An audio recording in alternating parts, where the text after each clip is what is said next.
Somehow you've got to build those relationships. And I feel like when I've seen bad situations happen is people in the pharma space and the finance procurement do not extend it. They say, well, they should come and find me. And I'd say, no, it's the other way around. We need to go to them. On this episode of Executive Edge, Greg is joined by Dave Stowe, founder and managing partner of Adventus. Dave shares how life sciences procurement teams can better support drug development, from early discovery through clinical trials, and what's at stake when they get it wrong. The supporting of those relationships from supplier contracts and trying to put some parameters around it to manage it, because if the costs gets out of hand, you kind of going to lose money and you might have failures. And really, it can mean bankruptcy in some of those very risky early stage investments. Hello, and welcome to Tenzing's Executive Edge podcast. Today, I'm joined by Dave Stowe, founder and managing partner of Adventus, a boutique advisory firm helping emerging biotech and pharma companies scale growth through operational complexity. With a background spanning consulting at PwC and Oliver Wyman, and procurement leadership roles at Horizon Therapeutics and Purdue Pharma, Dave brings deep expertise in building procurement and supply capabilities that support commercialization. Earlier in his career, Dave worked in engineering, operations, and purchasing roles across the automotive, aerospace, plastics, and industrial sectors, which gives him a broad foundation in complex global supply chains. In this episode, Dave and I will discuss how life sciences procurement teams can better enable drug development, clinical trials, and long-term growth in an increasingly complex landscape. Welcome, Dave, and thank you for joining me on the podcast today. Yeah, thanks, Greg. I'm glad to be here and be a part of this discussion. Thanks. I'm looking forward to it, and I think all the pharma folks out there that listen will take away a lot from this. And today, we're really going to talk about sort of the beginning of the process and where procurement helps on the R&D side of things. But we know that for pharma companies, ongoing new drug discoveries and developments are essential. They're really the lifeblood of a pharma business, because these products, you have to keep introducing new products, and those products eventually come off patent and are subject to generics. So introducing new products and doing that effectively is really important to the success of any pharma company. And so today we're really going to focus on the beginning, like I said, R&D in pharmaceuticals and the scientific study approach. So why don't you tell us about that? Like, when you think about a pharma company getting started to go after drug discovery and bring it to market, what should they be thinking about in procurement? Well, I think there's a couple things. First is it's important for all of us to understand, whether you're a scientist or you're in the business side of it, the finance and the procurement side of it, is human health evolves. And this really has to think about the human health aspect of what we're doing here. And so whether it's cancer treatment that's evolved over centuries of thought process, but really some very innovative ideas even recently about thinking about how we treated cancer maybe 15, 20 years ago and how we can treat cancer now, or other diseases, heart disease, diabetes. There's all these different areas of human health that are very complex to start with. And the science aspect of it is an idea starts in drug discovery. Somebody has thought about how at the cellular level, the chemistry, the biochemistry, how that's going together, right? And they maybe feel that they have a better treatment. And so from there, they kind of that human health starts the idea of a better way of helping people. And there are many, many different diseases. There's a lot of rare diseases out there. So some are very small populations, some are very large. A lot of people are very familiar with cancer and heart disease, but there's so many more needs for treatment out there. So I think it's that innovative idea. And you're right also to comment on the fact that a large pharmaceutical company that is marketing these large, drugs, they do have intellectual patents or protection on it. And as a result of that, they have a limited time period in which they're going to recoup their investment. That's one major part of the business drivers of a lot of this, but there's much more that goes on about evolving that drug, even if it has a patent, and what they can do to extend the patent, so forth. So that's the interesting area of health treatment, really, is how I look at it. I was just going to say, so they, it obviously starts with helping people, improve their health, right? Better living through chemistry, we might say, right? In layman's terms. And, so they embark on this. They feel like there is something there. And then how do they start going to commercializing or even just starting the process of getting a drug into, into the approval process?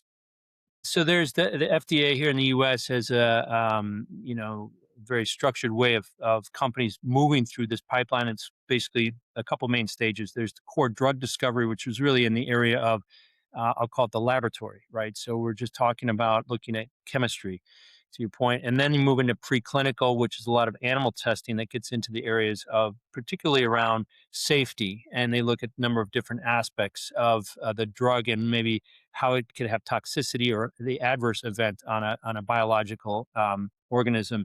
And then they move in from preclinical with the FDA and discussions of what their data and their insight is against scientific studies that they feel that now it's ready to go to human trials, in human trials.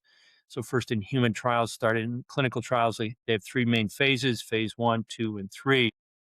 And each one of these phases, there's a lot of discussion about what's called endpoints, right? We just set up this design of experiment. We're going to claim a hypothesis that we feel that this at the cellular level, the drug should do something to the cells. And so there's a discussion with the medical community, with researchers, and with the FDA to talk about what that endpoint might mean. And then it's a design of experiment. So you set that up. Now we get into actually conducting that, and it takes time, and it takes time and money. And so this is where this is a lot of risk reward, right? So some of these ideas have been in particularly academia for a long time, but it also means that there's a lot of industry and academia collaboration globally, but in the US, it's extremely large, and it's a big part of how any pharmaceutical company, small, emerging, or large, is going to look at their idea for drug development. What does that mean? And so, appreciating that from a business perspective and from a procurement perspective, now we start engaging with suppliers. What does that mean with suppliers? And so, obviously, there's the core laboratory work that's, we think of the bench, we go into a university setting or into a laboratory setting and we just do those experiments. But then we move into the animal testing, and there's different interestingly enough, different types of animals have different chemical reactions, and so there's a need to kind of look beyond just the mice world or into other animals, and what are they seeing in nature that they can bring into a thought process for human interaction, right?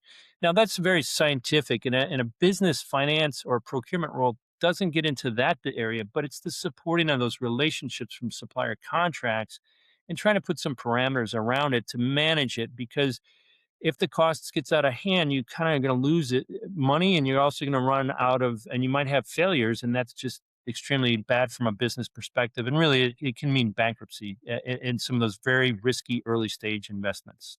Right. And I know that through experience that the pharma companies don't do all this themselves, right? It doesn't make any sense to, right? So, can you talk about sort of who are the suppliers and the services they provide at this stage of the process?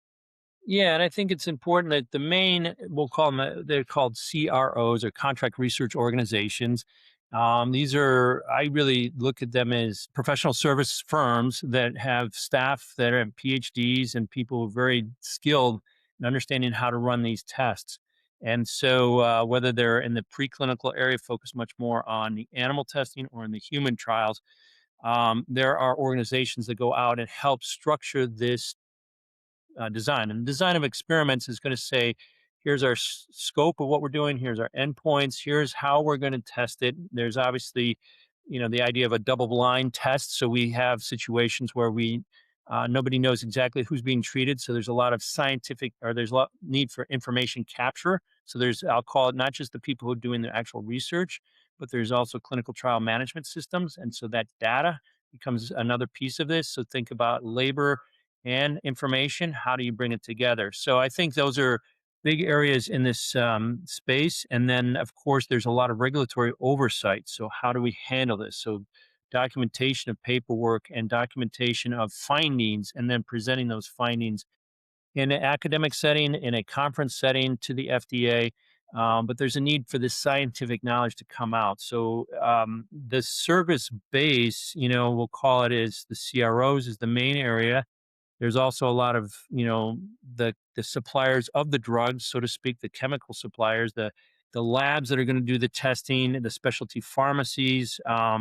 There's, of course, you now get into more, starting to get into the legal area when you get into intellectual property. How do we balance that as we find more insights? What does that mean? Do we have a talk with the patent attorneys to think about amending the patents or filing new patents? What are we uncovering? And then we start to see things. And then the other thing that's important is thinking about the pivot.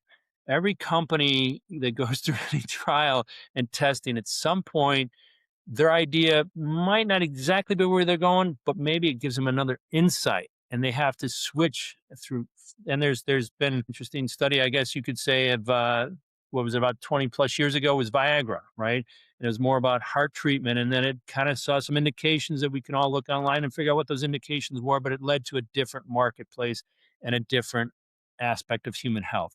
And again, these are just interesting things that happen. And it's the curiosity. There's a supplier, and interacting with those suppliers is how do we keep that collaborative relationship so we can uncover that idea versus very rigid, you do this, and I pay you for this. That relationship's very difficult to find ideas and create an innovative culture. So hopefully that kind of helps kind of understand how to, especially when you're early stage. Now, when you get in the clinical stage and you kind of move through that, you're now getting a very proving out that through larger patient populations, you are effective and you are safe in what your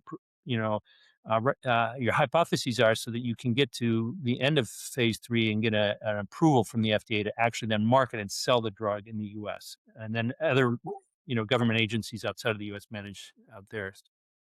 Yeah, yeah. I'll jump in there with you mentioned Viagra, right? Wasn't really initially intended for what it ended up becoming a blockbuster for. I think today maybe the analog to that is the GLP-1 drugs that were designed for diabetes and finding great weight loss benefits, right, for people. So yeah, that doesn't always. It doesn't always work out. Sometimes it works out better, maybe. So these suppliers that provide these services, the clinical research organizations, and I think you're starting to move into clinical trials, right? How does a company typically go about managing that relationship and again, it's still very science oriented, but I think the business starts to kick in, right? You don't have an infinite pot of cash to spend on these. So how do you manage those suppliers to accomplish what you're trying to accomplish from a drug discovery and drug approval through all the regulatory and legal hurdles without, going bankrupt in the process? Exactly. And I think I put it this way, is it's a service, right? And so you're Hmm. buying a service. So the Right. service is going to have different types of labor components in that. Now, there are the people who have the medical doctors, the PhDs, the registered nurses, the people that are in the medical community that are going to do certain things in that study. There's also a lot of administrative work that has to go on. And so that's keeping track of patients, and that's keeping track of shipments of drugs and different types of course, you have a placebo and you have the actual drug. And so, how are you tracking that? So now we get into much more of, I call it the program management or project management, effort. And I think procurement, putting a hat on that way. And sometimes in these companies, it's not always a typical procurement role. It's somebody who has somewhat of a science degree, but is maybe in the clinical operations team or in the R&D team of these companies. However, from a finance or procurement perspective, collaborating with those people to talk about that and listening to them, because sometimes, again, they're not finding the scientific needs that they maybe thought they might find. So then, do they need to go find more patients, maybe, or maybe the FDA has asked them to go find enlarge the patient population. So now we're in a situation where, again, to your point, costs start to change, and now we have some flex in there that there's always a little bit of a budget, but then you start to get into areas that are important to manage. Now, in some of these professional services, having the regularly scheduled supplier management stuff that we talk about, which is we're going to have a meeting every month. We're going to talk about things, each a dashboard to some extent about how this is working, maybe. And then there's going to be certain discussions that are science oriented, and there has to be some discussions that are business oriented. And there's always friction. And I think you got to make a create constructive friction, right? Constructive dialogue about what's going on. And sometimes you have suppliers that maybe are not managing that scientific study as well as you would want them to do that. And I think it's fair to say that's now a business discussion. It's just not something's not right there. It's not a scientists are we're paying people very good money, but we have to get the value, the results out of it. And so those are, the right way to do those are handling those through the relationships that a finance and procurement function develop with the head of clinical operations, with his or her team, with the people that are working with those suppliers. I think sometimes the people in those scientific roles are not comfortable putting together a contract, a supply contract. So, how do we then put together that supply contract that spells out controlled costs, pass through costs, and then areas that we need to work on if there's some unknowns that happen, and that becomes, I think, a teaching moment for everybody about supplier management. What does that mean? And it's just a different way of looking at supplier management than another industry might look at supplier management.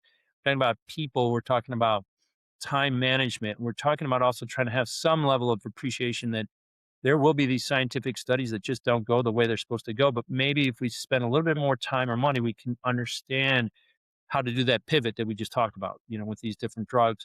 And that's really where I think the enjoyment and also the benefit, I think the value of that supplier relationship can come into play. So, Yeah. So I imagine there's a lot. It's just the word that comes coming to my head is nuance to these relationships. It's not where there's absolutely clear deliverables maybe all the time, right? Or those deliverables may evolve through the course of the relationship with these third party providers that you're working with, and you know how do you adjust for that, right? When you're putting in place agreements or when you're, just setting up relationships with these people. Is it sort of understood in the industry, or is there is there you specific know, provisions that are unique here in this industry? I will say that my viewpoint is it's a maturity discussion. And I think a very small, young organization that's very much in the earlier stages of this drug development, there is situations where people might feel like, hey, when I used to be at a large pharmaceutical company and I was, senior research scientist there, now I'm over here at the startup and I knew this company and now I'm going to go engage them. And that's fine. And maybe in a very, very small company, it's going to be a home run. You hit that and the relationship is good. But I think when you start moving into those preclinical and the early stage um, phase one, where you've got what they call the investigational new drug IND set up, now we're starting to get more investor money, and we're also starting to change those relationships. And it's important that people don't just go with gut feelings of I used to work with the supplier and I think they're great. And the point is just let's talk and not to create a bureaucracy of why you can or can't work with a supplier, but how do we talk through what's the value in that relationship, and especially for maybe the stage where you're at, because if now you're pivoting and this growth, it can be exciting, but you're talking about a company that might have been spending maybe $20 million a year is now going to spend 40 million. Now they're going to spend 80 million. Now they're going to spend $100 million a year just in that whole drug development world. And then they're going to go to 200. Now there's much more structured finance. There's much more structured legal. There's much more structured need for procurement. And how do we start to work together? And I think having that, because the emotions get going, right? People have been there. Maybe they're the early stage. The other thing too is sometimes in that world of startups, maybe you're really good at the science world, but the business growth is tough. And so the churn of the organizational dynamics can just play out. And that can be tough on suppliers and the organization. So keeping a level head, I think, in the finance procurement mindset of we're going to collaborate, we're going to work together, and we're going to try to adjust and flex. But depending on where we're at, we may need to think about a different supply base or supply structure or a supply agreement. And we're going to have to start to just know that we're having good growth, but it means that we got to change. So those are things that I think the maturity, how does that really play out? Sometimes when the people forget about where they're at mature wise, and they think they used to come from large pharma and now they're down there in the startup, that can just create odd friction and that makes it difficult. And the money burn and the financial aspect and the challenges become more adverse than the positiveness of really growing a business where you really want to take it, which is the excitement of drug discovery and human health improvements, right? So, Right, right. So when you're working, and think about it as you're in procurement, and how do you partner effectively with the R&D team on your side? Not so much those third party providers that you're enlisting to help with the clinical research and the trials and everything, but the internal team.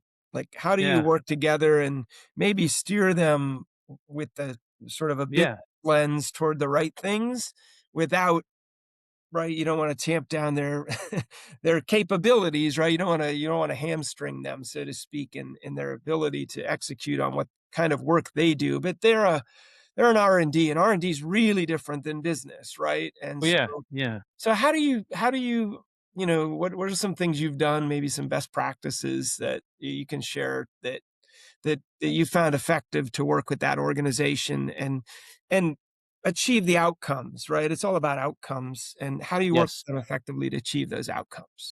No, it's a very important point here, and I found that in a couple situations that it's just relationship building. First of all, is the main theme.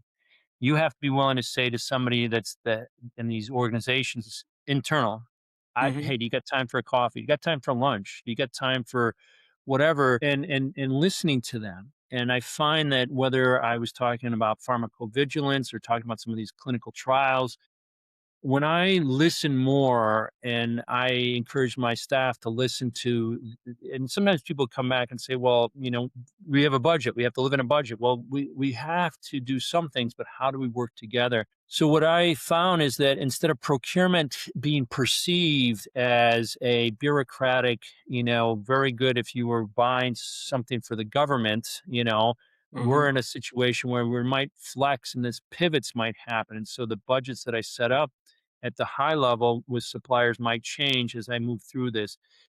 Having the relationship because you're listening to them, and they may say, Dave, now could you help me with understanding what the supplier could be capable of doing, or how would I discuss that? Now you're getting into those trusted areas that are very important that we in procurement and finance need to have with that organization. And I know that at the CFO level, there's a lot of concern when they see the burn rates and the budgets just kind of the cash is tough, right? I mean, everybody sees the cash, and what I try to do is definitely the cash is important, but I'm not there. I'm not the budget master. I'm there to help them manage the project. Now, I think like all of us in good negotiation is we listen and then we can define the right parameters to negotiate around, and then maybe we can find the right cost structure.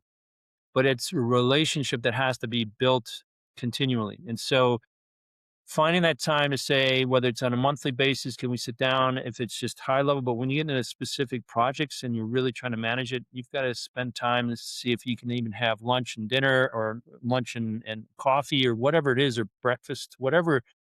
Somehow you've got to build those relationships. And I feel like when I've seen bad situations happen is people in the pharma space and the finance procurement do not extend it. They say, well, they should come and find me. And I'd say, no, it's the other way around. We need to go to them, and we should probably spend very little time in our, I know we're virtual offices, but very little time in an office environment so that we're listening and talking to people. And sometimes also it's seeing that they're putting together in that clinical R&D area, they're going to be presenting things, and those are key readouts, right? And so how are Mhm. they reading those out? Understanding even to this extent that we can, for not purely science people, what can we talk about some of that level of science, or what are we talking about in terms of the regulatory nature of it that resonates with them? So find that common vocabulary is maybe my recommendation here Yeah. for us in procurement and finance versus, just saying it's a budget issue or we got a cost or I can save money. I mean, those are things that just don't work well in a relationship that needs to be cultivated. Right, right. Yeah, it's so the couple things I take away from what you just said is, one, you have to seek them out and you have to deliberately and intentionally build these relationships. Um, then you have to go, and when you do have the opportunity to sit with them, um, you know, uh, listen, and listen with an intent to understand, not to respond, but to understand what they're trying to accomplish and what's important to them, and then start thinking of how you could help them maybe put their dollars, get the most value for the dollars that they have in their budget for that particular service that they need, or that particular support that they need, and support their mission, but do so in sort of a fiscally responsible way, right? Yeah, and And I think that I also started to uncover through this approach in this drug development area with CROs is a deeper understanding of maybe how a contract was set up with a supplier, and then maybe some issues that we needed to talk about, and then also roles, right? So, to some extent, maybe we're not the people that interface with the suppliers. It's the team, clinical trials team, clinical operations team that does that. However, they're looking for that insight.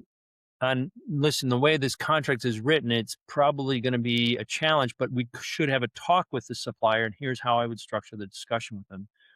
Or before we go into these contracts and we renew the contracts, let's have some discussions about what the value that you're trying to really get out of it. And we should have something internal before we go to the supplier, right? And I feel like good suppliers always have their salespeople in an organization. That goes on, and so I think procurement needs to know how do we keep in front of our clients, which is our internal customers, and what they're thinking about, and how can we then uncover a deeper need that they have for that service. What is it about toxicity that you're looking for if you need to pivot back to understanding in a mouse study what's going on with a study, for example, around pregnancy?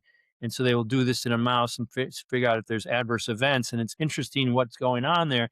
But we are now curious enough, and they're then our colleagues inside the company are coming back and saying, well, maybe we could structure this differently on the supply agreement because we need a certain cost parameters and science parameters. And now we're better understanding what that means as opposed to just, you want me to go negotiate that? That's a very difficult discussion. I want to be working with you, Greg, or the team. And now I'm an extension, whether I'm the actual one writing a contract or negotiating, that's not the point. The point is simply that I've given you insight that I can, and you've given me insight, and we can be better together, so to speak.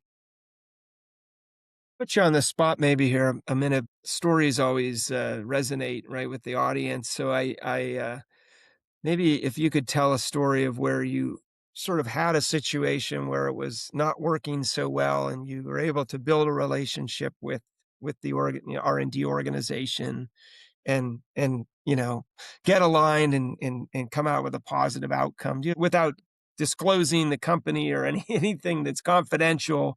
Sure. Is there something you can share, and just to give a practical real world example of how that works in practice?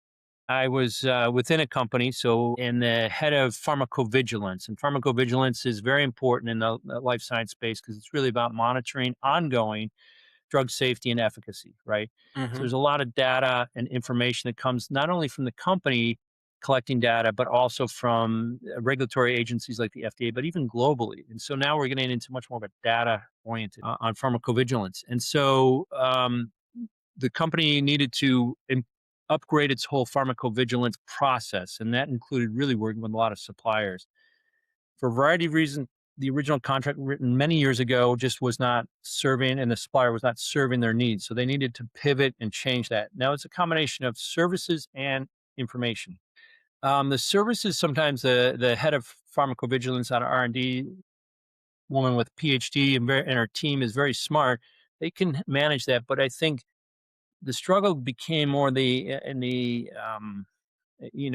desire to just assign a contract, maybe from a IT perspective, right? So the corporate IT team was kind of working with this very good people, but it's kind of like seeing the bigger picture of what's going on. And in this particular situation, the use of technology is rapidly changing, and how we interact with the subcontractor that's look, because you take a lot of this data and you use a third party to help analyze the data, right? So you're gonna, not the core team within the companies doing that, they're outsourcing some of this. So there's some moving pieces going on here. So the head of pharmacovigilance, she wanted to look at the system more and understand, have more demonstration. So we brought the system suppliers in there again without divulging who they are. People probably know who I'm talking about. But the point simply is that it's insight that she and her team wanted to get about using this technology information system to help them manage this pharmacovigilance process much better.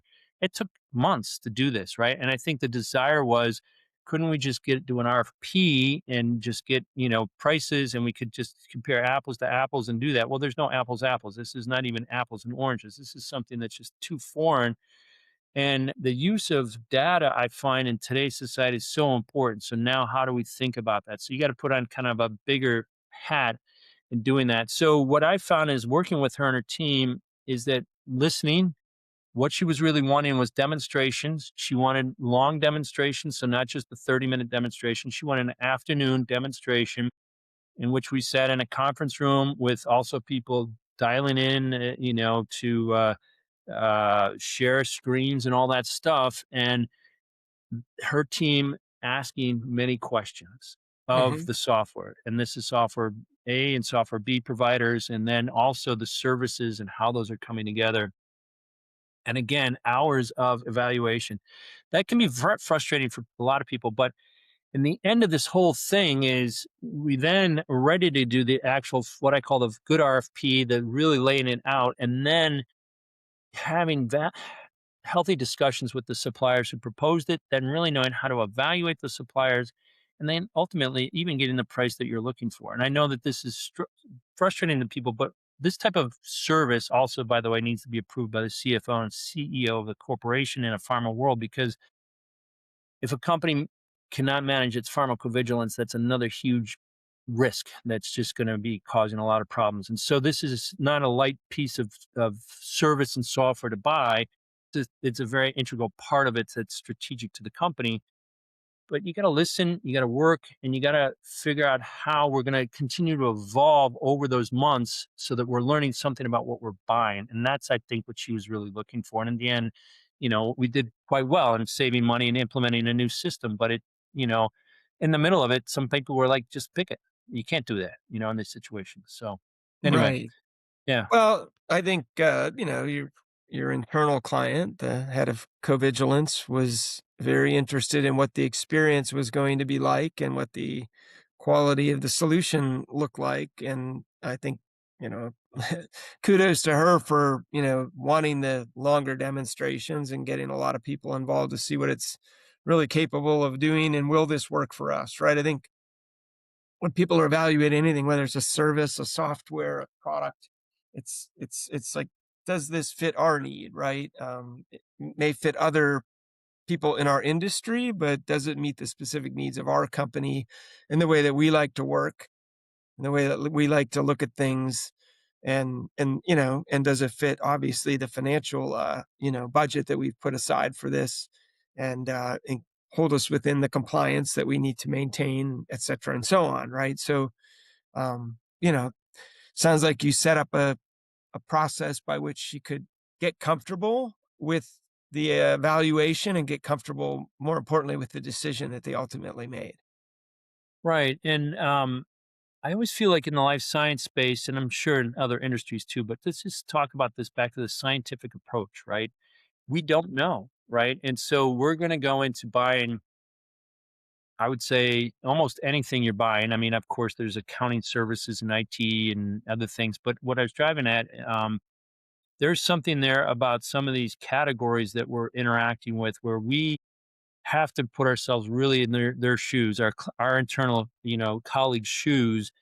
And without new drug development, it's not just the generics, it's back to the human health is not going to advance. And I think that's the key mission of probably almost all these companies, is that they really want to help advance human health in some therapeutic area. And so if we're going to be in the finance and procurement roles, what does that mean to support that effort and understanding that molecular structure, not to be the PhD in the room, but to be the Mhm. person who can bring the insight into it from a business perspective, knowing how they're thinking to some extent. So yeah, Right.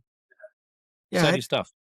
Yeah. And is there any sort of internal like service agreement between a procurement organization or and that in the R&D organization. It's clear that there's at least some governance or expectations that are very clear, and sort of what they're looking for out of the procurement function in terms of what they need, what support that they're asking for, and what outcomes they're trying to drive.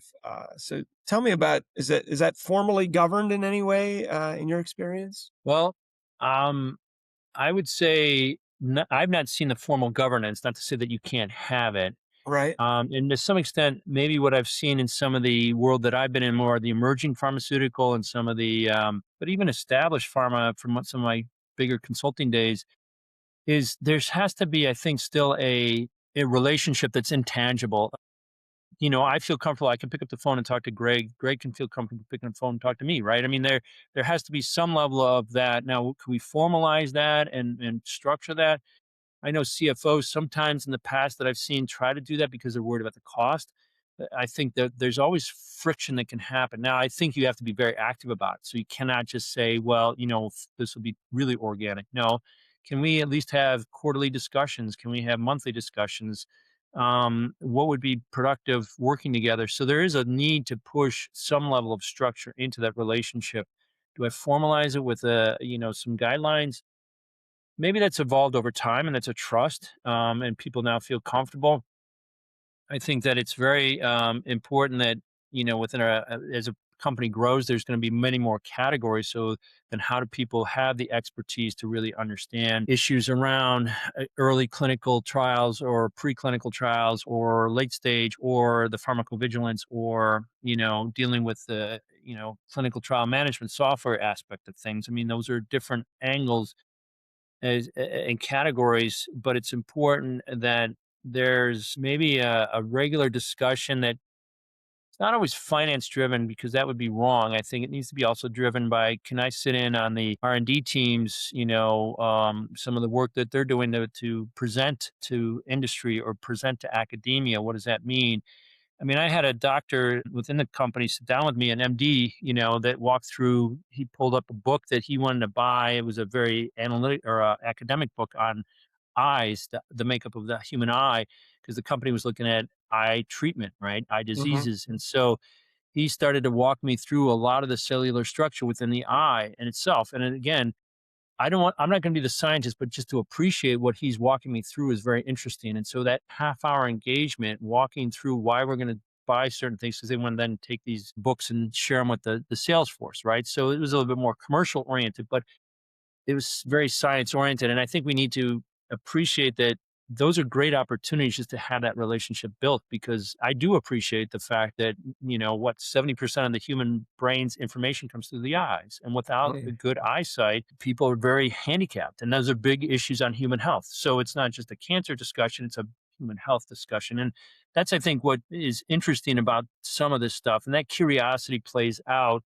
in a relationship as you build it and go from there. So that's how I've really tried to approach it. I think it's you need the regular reviews, but if it's too structured on finance, it becomes difficult. And even I had a discussion many years ago with the CEO of a company I was with, and it wasn't that he was upset at me, but it was just that he had come from a much larger pharmaceutical company. He found that the procurement team there just kept auditing and auditing how he was spending money, and it rubbed him really too bureaucratic, and that was not something that he wanted at this new company that he was founding. So definitely I agreed with them, and I tried to explain that even though I have procurement in my name, it's not me.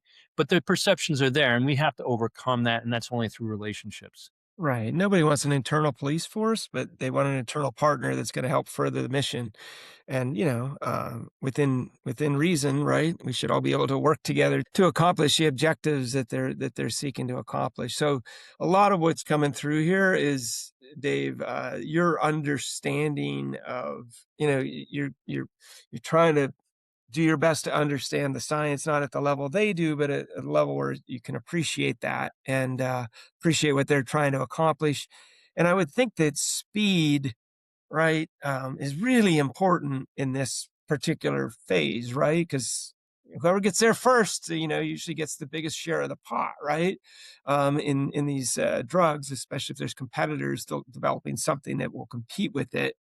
And so I think it's important to remember that, you know, uh, we also got to keep things moving along, and we aren't there to slow things down. In fact, if we can help you accelerate, we'd love to help you, do that if possible, right? Obviously, you must do the trials, you must go through the clinical and regulatory hoops that have to be, run through, obviously, but to the extent you can be perceived as helping them to to to fulfill their mission, but also to do it at speed, I think would be a great testament to a good procurement organization in the pharmaceutical industry. Is that I agree. true, And or am I yeah, barking and up the wrong tree again? no, it takes. I think I saw a study published by McKinsey that the average cost for a new drug development is about $2 billion, right? 2 billion, Right. right? and, Yeah. and so time is money, but how do you manage that? And I was thinking about the use of AI now as you roll into drug discovery. Um, there's a lot of administrative things that need to be done. Reports need to be written after you do these studies. You got to file certain documentation with the FDA, and other very important things need to be done. Use of those tools in that area of AI to start it. You still want the human in the loop. So by no means am I saying just bring in AI. I think sometimes people think in AI, I'm going to cut headcount. No, it's about value adding. But this area that am seeing evolve, and this is something that is just in the last, say, 3 or 4 years, maybe five, but it's really a deeper understanding of where can a machine AI tools help us manage administrative things and large computations, and the human still has oversight. Now, procurement and our finance role is more collaboration as they go through the development of this stuff. But if we understand how the process is for filing of an IND or an NDA, new drug application, we're now not going to be doing that job as a finance or procurement person, but we're going to be able to understand what tools they might need, or how maybe we should negotiate what should the supplier do with their tool set to try to expedite that. And now we're trying to take what we'll call waste out of the system versus just trying to speed it up. Because I know that when you go to a scientist and say, can we do it faster? They're going to think you're going to do it worse. Like you're not going to do the study the right Right. way. And that's not an area I ever want to be perceived as getting into. Right. But you appreciate it, and you can still ask questions about the process, not about the science of why you're doing the study the way you're doing it. And that also then helps to manage information, help also work with the IT team who's trying to negotiate a lot of these contracts as well, because there's so much data security issues, data oversight. That if we can be in there, we go from what I call a traditional, maybe not a traditional, maybe an older way of thinking of procurement as bureaucratic, fill out the paperwork, we can buy it, we can get it done, to a very dynamic work area that's moving extremely fast. Human health needs are evolving. It's not just in the US, we have 8 billion people on this planet. And so how do we get to managing that? And that's the exciting thing, is we can then step into a lot of different areas in a role in procurement, in that area of appreciating what's going on and how we can speed things up the right way versus taking waste out, versus just saying we just need to go faster and spend less. That's just not going to fly. Yeah. Right. I wasn't suggesting cutting corners, Yep. right? Yeah. I No. No. don't No. think you Exactly. are Yeah. either. It's really about the work has to get done. The analysis has to be done.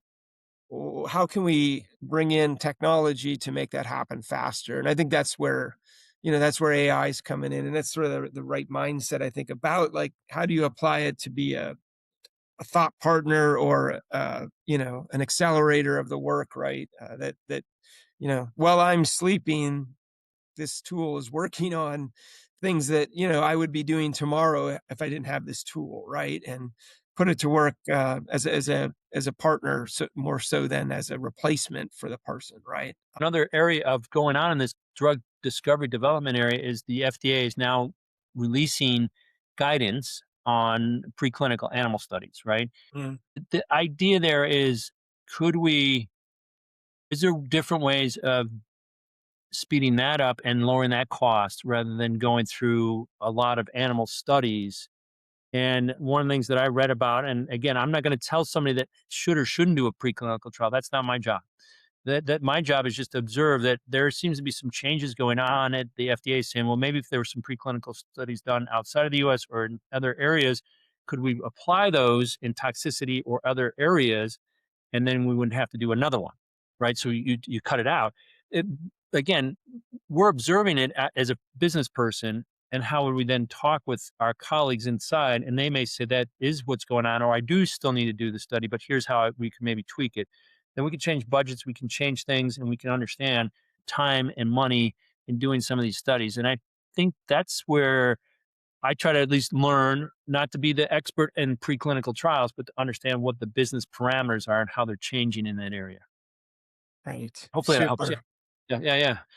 Yeah, well, we can't have a podcast without talking about AI and advances. So I'm glad you're talking about that here. Yeah. These days Yeah. we'd be remiss. But this has been a great discussion, and we've talked about this prior to taping that there's probably a two-part to this, and I think there's this R&D front end part, but then there's once you get to commercialization and now you're marketing the drug, and it's probably in a whole nother podcast there. And I'd love to have you back on to talk about sort of the rest of the story as we following the drug through the life cycle, right? And Yeah. so I want to issue that invitation to you now, and Thank you. Yeah.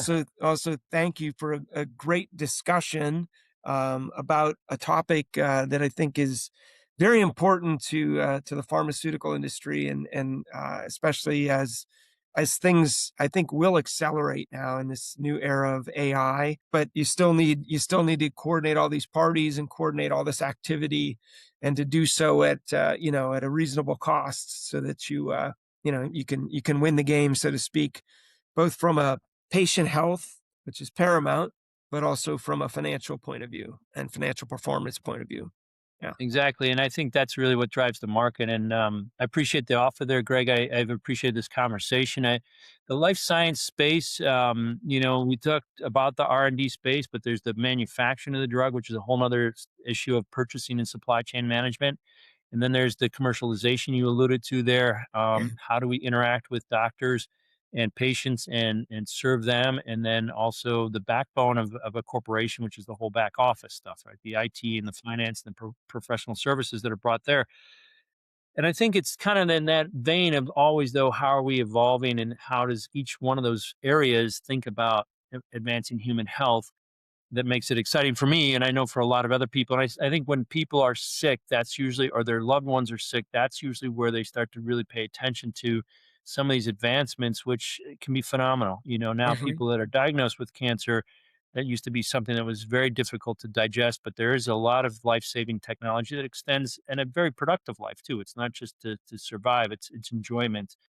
And I talked about rare diseases, and the company I was with was looking at thyroid eye disease. It's a very autoimmune situation, and what happens in that area, and preventing people from having good vision, right, and even going blind. So there's so many things out there that are exciting, but each one of these steps and each one of these functions kind of together in this complex world you alluded to is really how successful companies do it over and over, and continue to grow. But it's important that procurement and how we look at suppliers, engage suppliers, and think about that. That is very crucial, I think, to the success of any life science company, small or large. Thanks. Right. Yeah, Yeah. No, the tailoring for life sciences came through loud and clear on here. It's it's not like other industries, and even pharma within life sciences is different than say medical device, right? Where it's more exactly. more of a product versus a pill, if you will. So this has been great, David. I welcome you back. We'll probably do a part 2 with you to continue on the pharmaceutical track here, the life sciences track. But thanks for spending time, and wish you a great weekend. And until next time. Thanks, Greg. Appreciate it. Take All care. right. Enjoy. You take Yeah, care. bye-bye. All right. Bye-bye.